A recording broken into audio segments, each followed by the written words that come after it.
ओम नमो भगवते वासुदेवाय। ओम नमो भगवते वासुदेवाय। ओम नमो भगवते वासुदेवाय। ओम अज्ञानतिमिरान्धस्य ज्ञानाञ्जनशलाकया चक्षुरुन्मिलितं येन तस्मै श्रीगुरवे नमः। श्रीचैतन्यमनोभीष्टं स्थापितं येन भूतले स्वयं रूपकदा मह्यं ददाति स्वपदान्तिकं। वन्देऽहं श्रीगुरो श्रीयुतपदकमलं श्रीगुरून् वैष्णवांश्च। श्रीरूपं सागरजातं सागररघुनाथान्वितं तं सजीवं साद्वैतं सावधूतं परिजनसहितं कृष्णचैतन्यदेवं श्रीराधा कृष्णपादान् सागरललिता श्रीविशाखान्वितांश्च। हे कृष्ण करुणा सिंधु दीनबंधो जगत्पते गोपेश गोपिकान्ता राधाकान्ता नमोस्तुते। तप्त काञ्चन गौरांगी राधे वृंदावनेश्वरी वृषभानुसुते देवी प्रणमामि हरिप्रिये। वाञ्छाकल्पतरुभ्यश्च कृपा सिन्धुभ्य एव च पतितानां पावनेभ्यो वैष्णवेभ्यो नमो नमः। जय श्री कृष्ण चैतन्य प्रभु नित्यानंद श्री अद्वैत गदाधर शिवासादि गौरभक्तवृंद। हरे कृष्णा कृष्ण कृष्णा हरे हरे हरे राम राम राम हरे हरे। हरे कृष्णा। ओके। हरे कृष्ण प्रभु जी, धन्यवाद, प्रणाम। हरे कृष्णा धन्यवाद माता जी। 67 67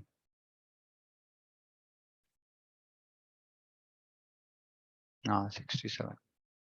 इन्द्रियाणां हि चरतां यन्मनोनुविधीयते तदस्य हरति प्रज्ञां वायुर्नावम् इवाम्भसि। जिस प्रकार पानी में तैरती नाव को प्रचंड वायु दूर बहा ले जाती है, उसी प्रकार विचरणशील इंद्रियों में से कोई एक जिस पर मन निरंतर लगा रहता है, मनुष्य की बुद्धि को हर लेती है। ये वाक्य इतना कॉम्प्लिकेटेड है। हाँ, विचारणशील इंद्रियों में से कोई एक जिस पर मन निरंतर लगा रहता है। इसको पहले समझना पड़ेगा हमको कि इसका मतलब क्या है। क्या समझ में आया? कोई एक्सप्लेन कर सकता है इसको? इसका इस वाक्य का अर्थ क्या है? विचरणशील इंद्रियों में से कोई एक जिस पर मन निरंतर लगा रहता है, मनुष्य की बुद्धि को हर लेती है। इसका मतलब क्या है? यानी आप किसी चीज पर ध्यान देते रहते हैं तो आपका मन उससे हटने के लिए नहीं तैयार है, आप सिर्फ वही उसी बारे में लगातार सोचते रहते हो। तो ये एक्चुअली हमारे इतने पंचेंद्रिय है। पांच कर्मेंद्रिय ज्ञानेंद्रिय अभी, लेकिन ये बहुत इंटरेस्टिंग विषय है। ये देखिए, हम अभी कुछ काम कर रहे हैं, कुछ देख रहे हैं, कुछ सुन रहे हैं, कुछ खा रहे हैं, लेकिन हमारे मन जो है वो जिस इंद्रिय के ऊपर वो उसका फोकस हो जाता है। जैसे कि अगर हम ये तीनों कर रहे हैं, लेकिन हमारा मन अगर आंखों के ऊपर उसका अटेंशन आ गया, तो हम जो देख रहे हैं उसके लिए हम ज्यादा इम्पोर्टेंस देंगे, है ना। अभी सामान्य रूप से लोग क्या करते हैं, टीवी के सामने बैठ के टीवी को देख के खा रहे हैं। जब टीवी के सामने बैठ के खा रहे हैं, उनका मन किसके ऊपर है? जो देख रहे हैं उसके ऊपर मन फोकस हो जाता है। तो उसका मतलब है जो खा रहे हैं उसके ऊपर मन का कुछ अटेंशन नहीं है। इसलिए हम घर में बोलते हैं बच्चों को, टीवी देखते हुए मत खाओ, खाना हजम नहीं होगा। क्यों? क्योंकि मन क्या कर रहा है, एक ही इंद्रिय के ऊपर लग रहा है। वो एक ही इंद्रिय के पीछे लग रहा है। हाँ, तो यहाँ इसीलिए बोल रहे हैं कि हमारे सब इंद्रिय अलग अलग कामों में लगे हैं, लेकिन जिस इंद्रिय के ऊपर मन लग जाता है, वो जो इंद्रिय जो भी काम कर रहा है उसके पीछे हम चले जाएंगे। ऐसे जैसे हम देख रहे हैं, टीवी देख रहे हैं, तो मन देखने आंखों के चक्षु इंद्रिय के पीछे लग गया, तो जो देख रहे उसके ऊपर हमारा मन केंद्रीकृत हो गया, और हमको बाकी कुछ चीज का हमको अवेयरनेस ही नहीं रहता है। तो इसका मतलब है कि इंद्रियों से ज्यादा इंद्रिया हमें गलत रास्ते पे लेके नहीं जाएंगे। हाँ, लेके जा सकते हैं, लेकिन जब मन उस इंद्रिय के ऊपर केंद्रीकृत हो जाता है तब ही प्रॉब्लम होता है। इसीलिए ये मन जो है, भगवत गीता में आगे जाके कृष्ण इस मन के बारे में बहुत बोलते हैं। हाँ, कि ये मन हमारा शत्रु भी हो सकता है और मित्र भी हो सकता है। कैसे एक ही चीज शत्रु और मित्र। हाँ, इस भौतिक संसार में हम अगर हमारा मन को इंद्रियों के पीछे लगाते हैं तो मन हमारा शत्रु बन जाता है, और अगर हम अपने मन को भगवान के पीछे लगाते हैं तो मन हमारा मित्र बन जाता है। तो मन इतना बहुत मुख्य मुख्य है। मन इसीलिए मंत्र का मतलब क्या है? मन त्रायते इति मंत्र। मंत्र का मतलब है हर एक योग का जो मार्ग है उसका उद्देश्य क्या है? मन का नियंत्रण।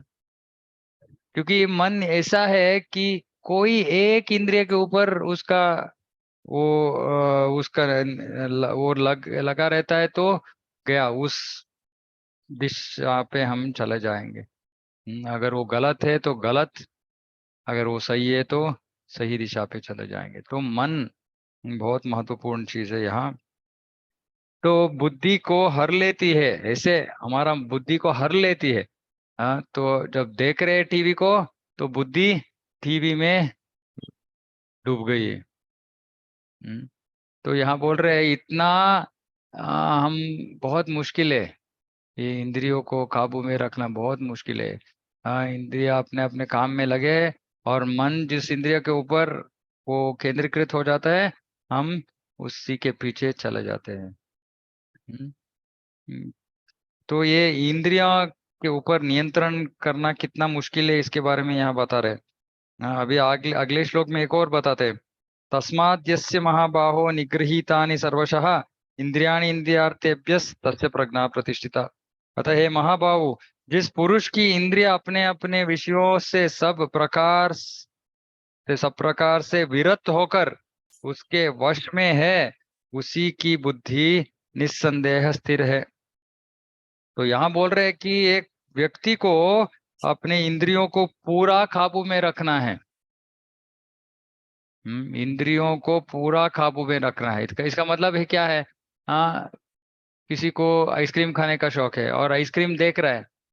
हाँ, लेकिन उसको पता है कि ये तो प्रसाद नहीं है, और प्रसाद नहीं तो खाना नहीं है हमें। हम्म लेकिन अब अगर हमारा मन उस आइसक्रीम के ऊपर लग गया, जिसका मन बहुत वीक है, दुर्बल, इसको हृदय दुर्बलता बोलते हैं। इसका हृदय या मन बहुत दुर्बल है, इतना दृढ़ निश्चय नहीं है, डिटर्मिनेशन नहीं है। वो आइसक्रीम को देखता है 2 मिनट और गया। हाँ, ऐसे ही ना होता है ना। ये मार्केटिंग लोग क्या करते हैं? मार्केटिंग लोग ऐसे एडवर्टाइजमेंट बनाते हैं। क्यों एडवर्टाइजमेंट बनाते हैं? लोग उसको देखते देखते ही उसको पाने का इच्छा पैदा हो जाते हैं। हम्म। तो यहाँ बोल रहे हैं कि व्यक्ति को इंद्रियों के ऊपर पूरा नियंत्रण होना चाहिए। हम्म और जो ऐसे कर सकता है उसका बुद्धि निस्संदेह स्थिर है। स्थिर स्थिर का मतलब क्या है? कि वो एक जगह से दूसरा जगह कूद नहीं रहा है। बुद्धि नहीं, कूद नहीं रहा है, रही है, जो भी। हाँ, तो बुद्धि स्थिर है। बुद्धि एक वस्तु से दूसरे वस्तु के ऊपर नहीं जा रहा है। लेकिन ये कैसे मुमकिन है? कैसे कैसे पॉसिबल है? कोई बता सकता है कि कैसे हम बुद्धि को स्थिर कर सकते हैं? बुद्धि को स्थिर करने के लिए कुछ मार्ग है किसी के पास?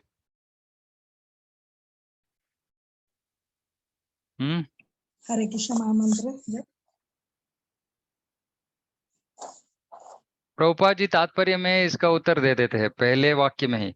कृष्ण भावनामृत के द्वारा या सारी इंद्रियों को भगवान की दिव्य प्रेम भक्ति में लगाकर इंद्रिय तृप्ति की बलवती शक्तियों को दमित किया जा सकता है।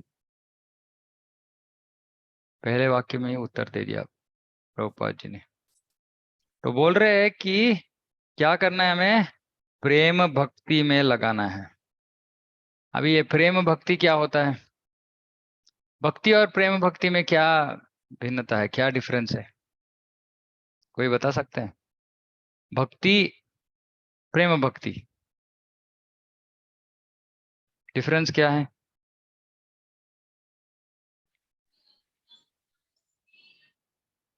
नहीं, अर्चिता माता जी नहीं, आपने, बाकी बाकी भक्तों को प्रयास करने दीजिए। कोई इसके बारे में सुना है कि भक्ति क्या है और प्रेम भक्ति क्या है? ऐसे शब्दों का बीच में क्या डिफरेंस क्या लग रहा है? हरे कृष्ण प्रभु जी। हरे कृष्ण। भक्ति मतलब प्रभु जी एक जैसे जप करना, सेवा करना, और प्रेम भक्ति एक खाली एक भाव रखना, बस भगवान के ऊपर विश्वास। भाव और विश्वास ये तो दो अलग अलग चीजें, भाव और विश्वास एक ही नहीं है।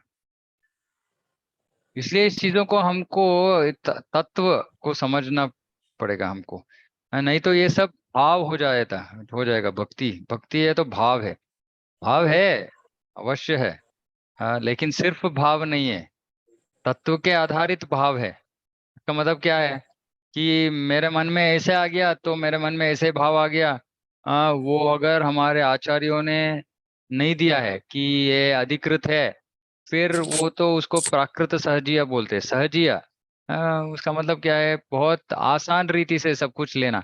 हाँ कृष्ण प्रेम, हाँ बहुत आसान है, कोई भी पा सकता है, नहीं, इसको सहजिया बोलते हैं। तो हमको ये सब विषयों को अच्छी तरह से समझना पड़ेगा, नहीं तो हम भी सहजिया हो जाएंगे। सहजिया क्या करते हैं आपको पता है? वो क्या करते हैं कि वो बाकी कुछ स्वीकार नहीं करते, कृष्ण का दूसरा लीलाओं को स्वीकारते नहीं, वो डायरेक्ट रासलीला पे जाते और बोलते हैं हाँ मैं भी कृष्णा हूँ, हाँ मैं ऐसे दूसरे जो घरों की स्त्रियों से मैं संबंध रखूंगा। ये है उनका कृष्ण भक्ति। हम्म तो इसको सहजीय बोलते हैं कि उनको कुछ तत्व पता नहीं, उनको पता नहीं कि कृष्ण क्या है, गोपियों कौन है, रासलीला क्या है, ये सब कुछ भी पता नहीं उनको। ऐसे ऐसे सोचते हैं हाँ मैं पुरुष हूँ, पुरुष स्त्रियों के साथ संबंध रखना यही रासलीला है। तो इसलिए ये सब तत्वों को हमें जानना है, नहीं तो हम गलत रास्ते पे चले जाएंगे। तो भक्ति और प्रेम भक्ति, उसमें अंतर क्या है? भक्ति है, भक्ति में दो तरह का भक्ति है। भक्ति जब हम भक्ति बोलते हैं तो उसको वैधी भक्ति बोलते हैं। वैधी भक्ति में प्रेम नहीं है, प्रभु के प्रति प्रेम नहीं है। ऐसे ऐसे कोई बोल रहा है, गुरु बोल रहे, आचार्य बोल रहे, तो मैं जो है विधि वो करूंगा। हाँ सुबह जल्दी उठना है, अरे नहीं उठने में कुछ रस नहीं है मुझे, इतना अच्छा नहीं लगता, लेकिन ठीक है बोल रहे हैं तो सुबह उठ जाऊंगा जल्दी, जप करूंगा, जप करना है लेकिन नाम के ऊपर कुछ आसक्ति नहीं है फिर भी करूंगा। इसको वैधि भक्ति बोलते हैं, विधि के अनुसार भक्ति करना। और भक्ति का मतलब क्या है? भक्ति है श्रवणम कीर्तनम विष्णु स्मरणम पाद सेवनम अर्चनम वंदनम दास्यम सख्यमात्म निवेदम, नवविध भक्ति। वो नव विधा विधानों में से हम भगवान की सेवा कर सकते हैं, उसको वो तो नवविध भक्ति है। लेकिन आरंभ के अंत में हमारे में भगवान के प्रति कुछ प्रेम नहीं रहता है, सिर्फ कोई कह रहा है इसलिए हम कर रहे हैं। हाँ तो इसको वैधि भक्ति बोलते हैं। और जब वैधि भक्ति कर करके हम प्रगति करते हैं और थोड़ा समय के बाद भगवान के प्रति कुछ भावनाएं हमारे में उत्पन्न होते हैं, और वो जब पूरा वो अत्युन्नत स्तर पे जाता है उसको प्रेम भक्ति बोलते हैं। तो यहाँ प्रभुपाद जी क्या कह रहे हैं कि बोल रहे हैं कि इंद्रियों को कैसे हम नियंत्रित करें? इंद्रियों को प्रेम भक्ति में, भगवान की प्रेम भक्ति में लगाकर भक्ति करनी है। प्रेम भक्ति के स्तर पर जाना है हमें, और इस प्रेम भक्ति के स्तर इतना आसान नहीं है। ऐसे हम एक माउंट एवरेस्ट चढ़ने में लोग इतना प्रयास करते हैं, एक्सरसाइज करते हैं, ट्रेनिंग लेते हैं, सब कुछ एक साधारण माउंट एवरेस्ट के लिए। वो एक पहाड़ है, उसको उसके ऊपर जाने के चढ़ने के लिए। और भक्ति तो ऐसे हजारों लाखों माउंट एवरेस्ट से ज्यादा मुश्किल है प्रेम भक्ति पाना। तो इस प्रेम भक्ति को पाने के लिए हम ऐसे ही ठीक है मैं 6 बजे उठूंगा, हो सके तो मैं सुबह जप करूंगा, नहीं तो शाम पे करूंगा, नियम है लेकिन ठीक है चलता है। मैं देखता हूँ बहुत सारे भक्त ऐसे कुछ नियम पालन नहीं कर रहे। हाँ ठीक है, भक्त नियम नहीं पालन कर रहे, लेकिन उनका गति क्या है, वो कहाँ तक पहुंचे भक्ति में? प्रेम भक्ति तक पहुंचे क्या? वो नहीं पहुंच सकते। अगर नियमों को आप पालन नहीं करेंगे, हम तो प्रेम भक्ति के अंत तक तो पहुंचने का प्रश्न ही नहीं है। और जब हम ये नियम ये सब के बारे में भक्तों के बीच में बोलते हैं तो लोग भाग जाते हैं, कहते ये तुम तो क्या इतना नियम, रूल्स रूल्स रूल्स, स्टैंडर्ड, ये सब नहीं चाहिए। भक्ति खुशी से करना है। भक्ति हाँ खुशी से करो बाबा, लेकिन खुशी से करने से भगवान संतुष्ट हो रहे या नहीं हो रहे वो कैसे पता है तुम्हें? हम्म, हम हम हम आनंद का अनुभव कर रहे हैं, हाँ, लेकिन वो मुख्य चीज नहीं है। मुख्य चीज क्या है कि भगवान हमारे सेवा से वो प्रसन्न है कि नहीं, वो मुख्य है। नहीं तो हम कृष्ण प्रेम तक नहीं पहुंच सकते। अगर हम रूल्स को नहीं फॉलो करेंगे, हाँ, और हमको जैसे चाहिए वैसे भक्ति कर रहे हैं, फिर तो प्रेम भक्ति के स्तर पर हम पहुंच नहीं सकते। भागवत में इसीलिए बोलते हैं अकाम सर्व काम हुआ मोक्ष काम उदारी तीव्रेण भक्ति योगेन यजेत पुरुषम परम।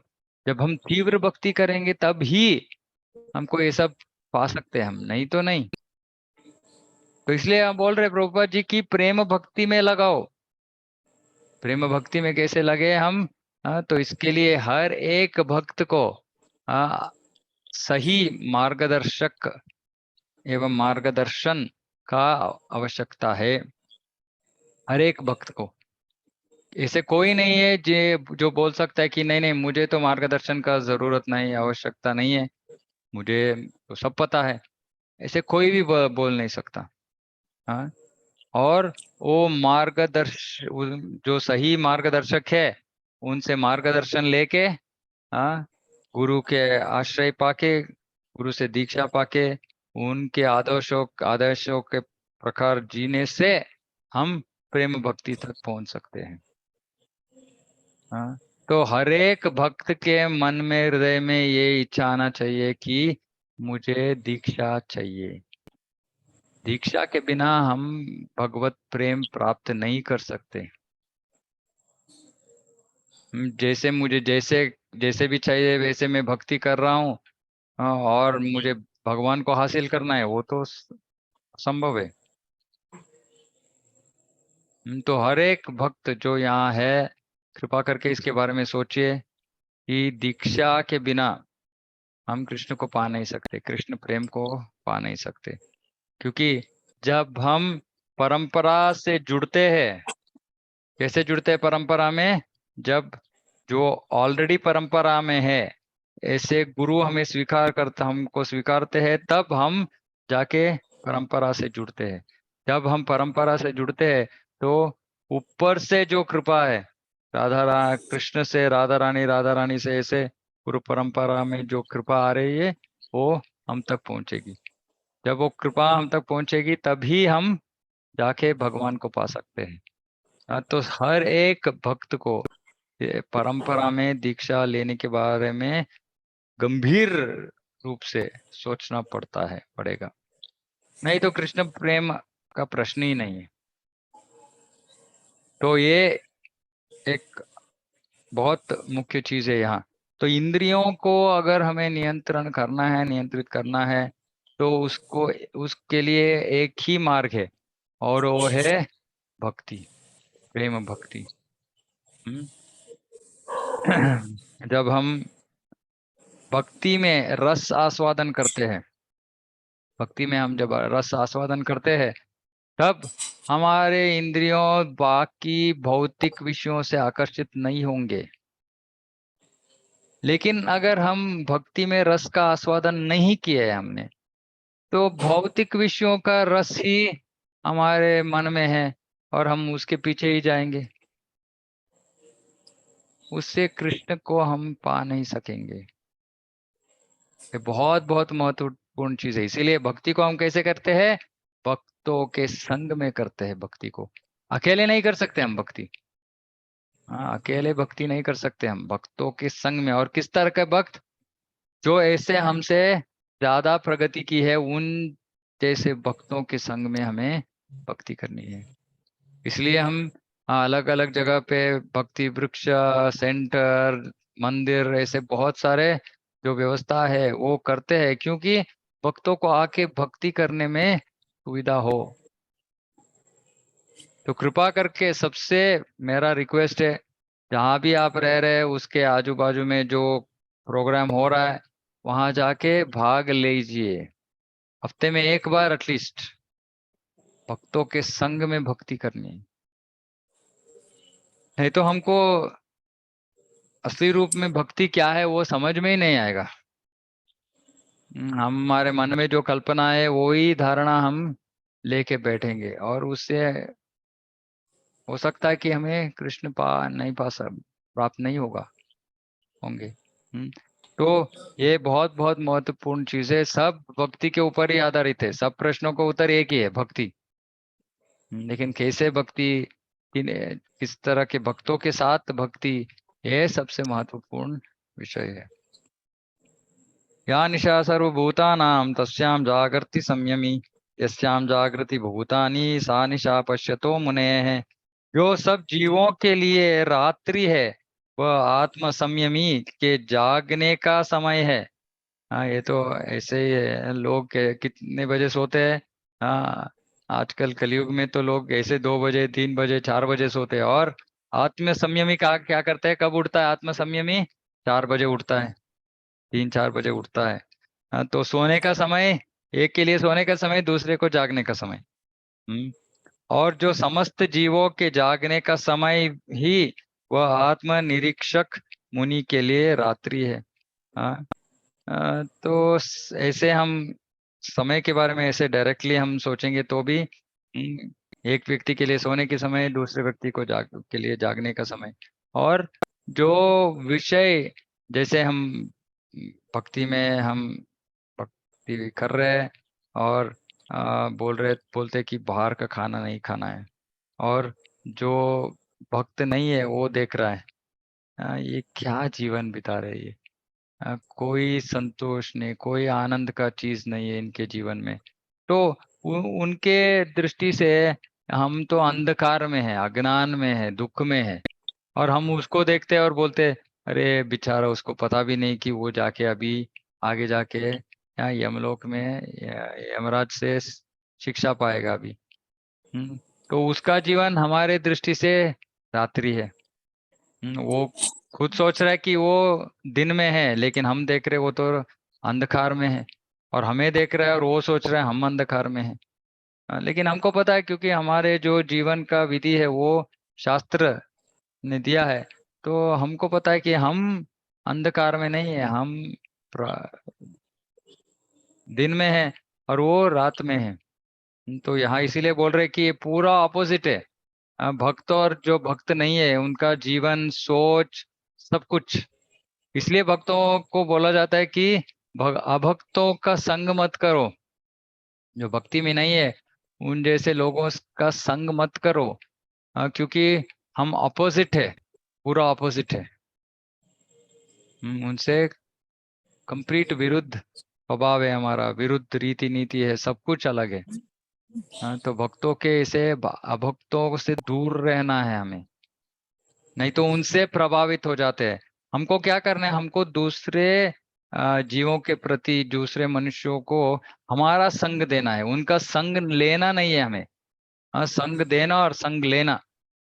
हम जब कुछ लोगों के साथ रहते हैं तो कुछ विषय के बारे में बात कर रहे हैं और बीच में भक्ति आ जाती है, और फिर बोलते हैं ये क्या भक्ति, सब कुछ पता भी नहीं है इनको कि क्या पाएंगे आखिर में, ऐसे ही अंधविश्वास है ये वो, और हम देख रहे, सोच रहे, सुन रहे, अरे ये तो सही है, अंधविश्वास ही है, मुझे पता भी नहीं कि मैं क्या पा रहा हूँ, शायद मैं गलत कर रहा हूँ।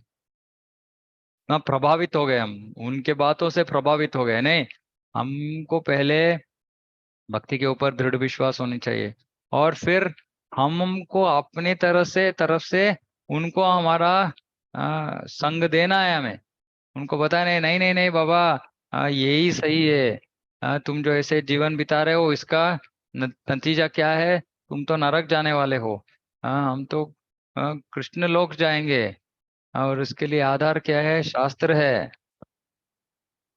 और उनको हमारे जो विचारों का प्रभाव हमें करनी है, वो है संग देना, और उनका विचारों से प्रभावित होना संग लेना है। हमें संग देना है, लेना नहीं है। लेकिन आरंभिक स्तर पे जो भक्त है, वो उनके लिए अच्छा है कि वो अभक्तों से दूर ही रहे, क्योंकि उनको इतना ज्ञान भी नहीं रहता है, और उनमें इतना विश्वास भी नहीं रहता है कि वो किसी को जाके कन्विंस करे। तो बेहतर है कि ऐसे लोगों से दूर ही रहो, सुरक्षित रहोगे। तो इसलिए यहाँ बोल रहे पूरा ऑपोजिट है, मत उनके साथ संग मत करो। और आखिर का 2-3 श्लोक है, मैं खत्म कर दूंगा। आपूर्यमाणम अचल प्रतिष्ठम समुद्रम आप प्रविशन्ति यद्वत् तद्वत् कामयम प्रविशन्ति सर्वे सशांतिम आपनोति न काम कामी। बहुत महत्वपूर्ण श्लोक है। जो पुरुष समुद्र में निरंतर प्रवेश करती रहने वाली नदियों के समान इच्छाओं के निरंतर प्रवाह से विचलित नहीं होता और जो सदैव स्थिर रहता है, वही शांति प्राप्त कर सकता है। वह नहीं जो ऐसी इच्छाओं को तुष्ट करने को चेष्टा करता है। तो हमारा मन कैसा है, ये सागर की जैसे है, इतने सारे क्या निरंतर समुद्र में निरंतर करती रहने वाली नदियां, नदियों बह रहे समुद्र के अंदर, और समुद्र ऐसे ही भर रहा है पानी से। ऐसे हम इधर देखते उधर देखते, इधर सुनते उधर सुनते हैं, तो हमारे इंद्रियों, इतने सारे इंद्रिय भोग के विषय है, हाँ, और ये सब हमारे हृदय में आ रहे हैं, हृदय में संग्रह हो रहे हैं। और अगर हम ये सब इंद्रिय, ये सब विषयों को देख रहे हैं हम, और सोच रहे इसको मैं पाऊंगा, उसको पाऊंगा, उसको पाने का प्रयास में लगूंगा मैं, तो हम अगर ऐसे चीजों को पाने की चेष्टा रखते हैं, तो यहाँ बोल रहे हैं हम कभी भी जीवन में शांति नहीं पा सकते। कौन है व्यक्ति जो शांति पाएगा? जो इस इंद्रिय भोग से दूर रहता है। इतने सारे इच्छाएं आ रहे, लेकिन वो बोल रहे नहीं, मुझे नहीं चाहिए, क्योंकि मुझे इससे कुछ आनंद मिलने वाला नहीं है। ना, क्या बोल रहे, वो नहीं जो ऐसे इच्छाओं को तुष्ट करने की चेष्टा रखता है। जो बहुत प्रयत्न करते हैं लोग, इस इच्छा को पूरा करना है, उस इच्छा को पूर्ण करें, तो बोल रहे कि ऐसे व्यक्ति तो कभी भी जीवन में शांति का अनुभव नहीं कर सकता। तो ऐसे इच्छा आ रहे, बहुत सारे लोग सोचते कि नहीं नहीं, ये जो इच्छाएं है वो आ रहे हैं, उसको हम संतुष्ट कर लेंगे, पा लेंगे, फिर हम शांत हो जाएंगे। नहीं, शास्त्र में बोलते हैं कि ये कैसे कि एक अगर अग्नि है और उसके ऊपर हम घी डालेंगे तो क्या होगा, वो और ज्यादा ज्यादा अ, बढ़ेगा अग्नि, है ना। ऐसे नहीं कि कम हो जाएगा, जब पानी डालेंगे तभी वो शमन होगा। तो ऐसे ही जब हम एक के बाद एक जो इंद्रिय पूछ रहे, मांग रहे, उसको हम देने में लगे हैं, तो वो तो अग्नि ऐसे ही भड़केगा और ज्यादा हो जाएगा, कभी भी कम नहीं होगा इच्छा है। तो इस इच्छाओं के पीछे पीछे नहीं जाना है। लेकिन उसका जो आर्टिफिशियली पृथक रूप से उसके ऊपर नियंत्रण भी नहीं कर सकते हम, इसलिए एक ही मार्ग है, कृष्ण भक्ति। जब हम कृष्ण भक्ति करते हैं, तभी इस इच्छाओं के ऊपर नियंत्रण, मन के ऊपर नियंत्रण, इंद्रियों के ऊपर नियंत्रण, सब तरह का नियंत्रण हमें तभी हम पा सकते हैं। अगर भक्ति नहीं कर रहे, भक्तों के संग में भक्ति नहीं कर रहे, तो ये सब सिर्फ ज्ञान रहेगा, ऐसे यहाँ से सुनेंगे वैसे वहां से छोड़ देंगे, लेकिन जीवन में कुछ परिवर्तन नहीं है, बदलाव नहीं है। बहुत सारे लोग बोलते हैं मैं यहाँ से सुन रहा हूँ, वहां से सुन रहा हूँ। मैं एक ही प्रश्न पूछता हूँ, ठीक है, जहां से भी आप सुन रहे हो, आपका जीवन में कुछ चेंज हुआ है, परिवर्तन आया है? नहीं आए तो आप कुछ श्रवण कर ही नहीं रहे, जैसे यहाँ से सुन रहे और यहाँ से छोड़ रहे। तो इच्छाओं के पीछे नहीं जाना है, उसको पूर्ण करने के प्रयास में नहीं लगना है, आर्टिफिशियली उसको नियंत्रण भी नहीं करना है, उसको रोक भी नहीं सकते हम। तो भक्ति में लगना है। विहाय कामान् यस्सर्वान् पुमांश्चिरति निस्पृहा निर्ममा निरहंकारा सशांतिम् अधिगच्छति। जिस व्यक्ति ने इंद्रिय तृप्ति की समस्त इच्छाओं को परित्याग कर दिया है, जो इच्छाओं को से रहित रहता है और जिसने सारी ममता त्याग दी है तथा अहंकार से रहित है, वही वास्तविक शांति को प्राप्त कर सकते हैं। तो चार विषय है यहाँ। एक, इंद्रिय तृप्ति की समस्त इच्छाओं को परित्याग दिया है, पहला। दूसरा, इच्छाओं से रहित रहता है और इच्छाओं से रहित रहता है, और जिसने सारी ममता त्याग दी है, भौतिक ममता, हाँ, इसके ऊपर राग, उसके ऊपर अनुराग, ये सब छोड़ देना चाहिए। हाँ, तथा अहंकार से रहित, हाँ, मैं और मेरा, ये अहंकार है, मैं और मेरा, ये मैं और मेरा को जो छोड़ दिया है, वही वास्तविक शांति को प्राप्त कर सकता है। का मतलब क्या है? इंद्रिय तृप्ति, इन इच्छाओं को नहीं रखना है, इच्छाओं से रहित होना चाहिए, होना चाहिए होगा। फिर सब ममता को त्याग देना चाहिए और अहंकार से रहित, तीन विषय। ऐसे जो जी सकता है वो वास्तविक शांति को प्राप्त कर सकते हैं। लेकिन ये तो असंभव ही दिखता है, लग रहा है ये। इच्छाओं से दूर कैसे रहेंगे हम? इच्छाओं से रहित तो हम क्या, हम पत्थर नहीं है इच्छाओं से रहित रहने के लिए? तो हम इच्छाओं से रहित नहीं रह सकते। इच्छा हमारा आत्मा का अंश है, ऐसे उसका गुण लक्षण है। तो हम इच्छाओं से रिक्त नहीं रह सकते, लेकिन किस तरह की इच्छा है हमारे में वो हम डिसाइड कर सकते हैं। इधर भौतिक इच्छाएं हो सकती है, नहीं तो आध्यात्मिक इच्छाएं। हाँ, भौतिक इच्छाएं रहेंगे तो हम भौतिक बंधन में फंस जाएंगे, आध्यात्मिक इच्छाएं है तो हम भगवान के धाम जा सकते हैं। तो इच्छा नहीं रहना ये तो नामुमकिन है, लेकिन आध्यात्मिक इच्छा हमको रखना है, ये पहली बात है। दूसरा, ममता त्याग दे। ममता भी हम ऐसे ही त्याग नहीं दे सकते, भौतिक ममता त्याग सकते हैं। आध्यात्मिक ममता अगर हम में है, बहुत ज्यादा है, तो भौतिक ममता ऑटोमेटिकली कम हो जाती है। तो ये भौतिकता से आध्यात्मिकता के ओर हमको ये जो ट्रांसफॉर्मेशन है, ये परिवर्तन है, वो उसके पीछे लगना है हमें। और अहंकार से रहित, अहंकार नहीं है ऐसे कुछ है ही नहीं। अहंकार का मतलब है आइडेंटिटी, पता नहीं हिंदी में क्या शब्द उपयोग कर सकते हैं हम आइडेंटिटी के लिए। अस्तित्व, हम है, इसका प्रूफ है, हम है, इसीलिए उसको अहंकार बोलते हैं। हम का मतलब है मैं, लेकिन मैं कौन हूं? मैं भगवान का सेवक हूं, ये हमारा असली आइडेंटिटी है। लेकिन मैं इस भौतिक शरीर हूं, ये गलत है, इसको मिथ्या अहंकार बोलते हैं। तो हमें मिथ्या अहंकार को त्यागना है, असली अहंकार को नहीं। हम असली अहंकार को त्याग नहीं सकते, क्योंकि हमारा असली अहंकार है, आइडेंटिटी है कि मैं कृष्ण का सेवक हूँ। तो ये सब भौतिकता से आध्यात्मिकता के ओर हमारा ये जर्नी है, ट्रांसफॉर्मेशन, परिवर्तन है। तो ऐसे हम किसी वस्तु को छोड़ नहीं सकते, लेकिन उसका स्वभाव को बदल सकते हैं हम। भौतिकता से आध्यात्मिकता के ओर जाना है हमें, और इसके लिए मार्ग है कृष्ण भक्ति। देखिए, भगवत गीता का हर श्लोक का क्या करना है ऐसे प्रश्न आता है, तो उसका उत्तर है भक्ति, कृष्ण भक्ति। हाँ, तो यहाँ आखिर ये लास्ट श्लोक है दूसरा अध्याय में, एषा ब्राह्मी स्थिति पार्थ नैनां प्राप्य विमुह्यति स्थित्वा स्यामंत कालेपि ब्रह्म निर्वाणं ऋच्छति। यह आध्यात्मिक तथा ईश्वरीय जीवन का पथ है जिसे प्राप्त करके मनुष्य मोहित नहीं होता।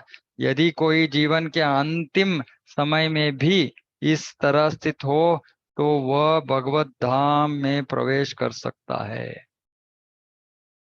हाँ, तो ऐसे हम जब हमारा मन ऐसे भौतिकता से आध्यात्मिकता की ओर जाता है, और इसको ब्राह्मी स्थिति बोलते हैं, ब्राह्मण का स्थिति, भौतिकता का स्थिति नहीं है ये, भौतिकता से परे ब्राह्मण का स्थिति है। ब्राह्मण का स्थिति, अब जब हम ब्राह्मण का स्थिति पे पहुंचते हैं तब हम भगवत धाम जा सकते हैं। इसको ब्रह्मभूत बोलते हैं, ब्रह्मभूत प्रसन्नात्मा न सोचित न कांक्षित, ये बाद में आता है ये श्लोक। ब्रह्मभूत का मतलब है कि ब्रह्म ज्योति, ब्रह्मन स्तर पर हम आ गए, उसका मतलब है हम भौतिकता से ऊपर उठ गए। तो ये जो आखिर का जो श्लोक है ये सब ये स्थित प्रज्ञ का वर्णन था। और स्थित प्रज्ञ कौन है? वो भौतिकता से ऊपर उठ गया है, पूरा कृष्ण भक्ति में लगा नहीं है वो, लेकिन भौतिकता से ऊपर उठ गया है। तो ऐसे जब व्यक्ति जीता है तब वो कृष्ण भक्ति में आ सकता है। लेकिन हम तो ये ज्ञानी के लिए है, जो ज्ञान मार्ग का अवलंबन करते हैं उनके लिए। लेकिन हमारे लिए तो बहुत आसान है, हमको ऐसे एक अलग अलग मार्ग नहीं है हमारे लिए सिर्फ एक ही है, भक्ति का मार्ग। जब हम भक्ति में लगते हैं तो भक्ति से ही हम इस ब्रह्म स्थिति तक पहुंच जाते हैं, और उसके आगे जाके कृष्ण प्रेम भी पा लेते हैं। एक ही मार्ग, एक ही विधान है, हमको कुछ नया सीखने का जरूरत ही नहीं है। हमारा मार्ग भी कृष्ण हरे कृष्ण महामंत्र है, और परिपूर्णता जब हासिल करते हैं तब भी हम हरे कृष्ण महामंत्र ही जप करेंगे, कुछ नया कुछ नहीं होगा वहां। तो मार्ग भी वही है और ध्येय भी वही है।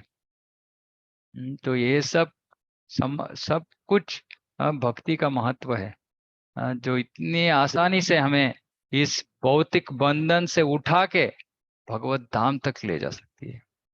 वो एक ही है भक्ति, और कुछ मार्ग नहीं है जो ऐसे परिणाम दे सकती है। तो इसके साथ ये दूसरा अध्याय खत्म। अभी अगले अध्याय में हम कर्म के बारे में, बहुत सारे भक्तों में प्रश्न है, कर्म कैसे करना है। तो कृष्ण बहुत सारे इसके बारे में बहुत सारे विषय कृष्ण ने दिया है तीसरा और पांचवें अध्याय में। तो हम दोनों अध्यायों को साथ ही करेंगे, फिर बाद में चौथा अध्याय में जाएंगे। कर्म के जो भी विषय है सब एक ही साथ हम चर्चा करेंगे। तो ये दूसरा अध्याय जो था वो था सारांश, भगवत गीता का सारांश। तो अभी हमने जो भी विषय हमने इसमें इस अध्याय में चर्चा की, वो अभी उसी विषय वही विषय अभी भगवत गीता के दूसरे अध्यायों में उसको थोड़ा विस्तरित रूप से कृष्ण उसका वर्णन करेंगे। लेकिन सब विषयों का सारांश हम दूसरे अध्याय में ऑलरेडी हमने देख ली है। ठीक है, इसके साथ आज का श्रवण यही खत्म करते हैं। किसी का कुछ प्रश्न है तो पूछ सकते हैं। क्षमा चाहता हूँ, मैं 10 मिनट ज्यादा हो गया आज, क्योंकि वो दूसरा अध्याय को खत्म करना था मुझे। किसी का कुछ प्रश्न या कुछ बोलना चाहते हैं कोई?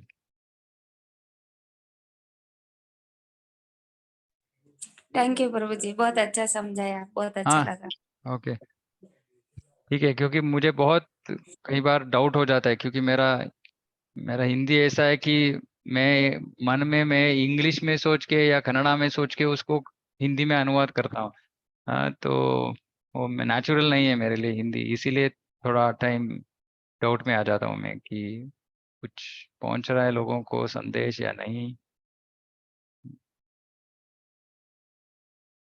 ठीक है, सब समझ रहे तो अच्छा है, नहीं तो वो भी बोलिए, फिर और ज्यादा प्रयास करेंगे भगवान का कृपा के लिए। आपका जो वर्डिंग है वो एकदम परफेक्ट है, हम्म, तो कोई प्रॉब्लम नहीं, मुझे तो नहीं लगता कि किसी को कोई प्रॉब्लम होगा, सबको समझ में आ रहा होगा। ओके, ठीक है।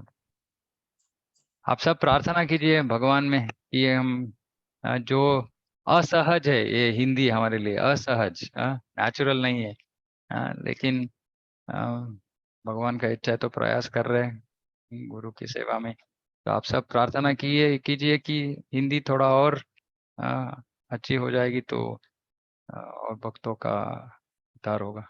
ठीक है, ठीक है। किसी का और कुछ प्रश्न है? नहीं तो हम खत्म करेंगे। वाञ्छाकल्पतरुभ्यश्च कृपा सिन्धुभ्यः च पतितानां पावनेभ्यो वैष्णवेभ्यो नमो नमः। अनंत कोटि वैष्णव की जय, जगत गुरु श्रील प्रभुपाद की जय। हरे कृष्ण, हरे कृष्णा, हरे कृष्ण प्रभु जी। प्रणाम। हरे हरे कृष्ण, कृष्ण प्रभु जी, दंडवत प्रणाम। हरे कृष्णा, धन्यवाद। हरे कृष्ण प्रभु जी, दंडवत प्रणाम। हरे कृष्णा, धन्यवाद, प्रणाम। ओके, मैं डिस्कनेक्ट कर रहा हूँ। हरे कृष्ण।